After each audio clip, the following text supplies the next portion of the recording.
Satu pintu masuk pasar mulai diberlakukan di pasar tradisional Palembang untuk menghindari kerumunan. Sistem ini akan diberlakukan bertahap pada setiap pasar di Palembang selama PSBB tahap kedua.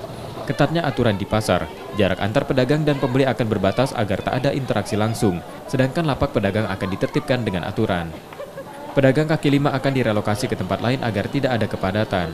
Ketidakefektifan itu kan masalah social distancing. Nah, makanya nanti di setiap pasar itu kita kasih satu arah. Jadi kalau misalnya orang itu mau ke tempat pedagang ini, dia tidak boleh bolak-balik lagi. Jadi kalau dia mau balik ke sini lagi, dia muter. Jadi kita pakai satu arah. Jadi one gate istilahnya kan, satu pintu.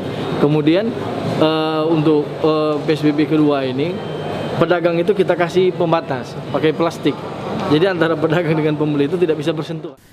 Saat PSBB tahap pertama, penerapan protokol kesehatan di pasar tradisional tak berjalan. Pada lanjutan PSBB saat ini penerapan lebih ditingkatkan. Reski Oktora, Muklas Diferensial, Trivida, Kompas TV, Palembang.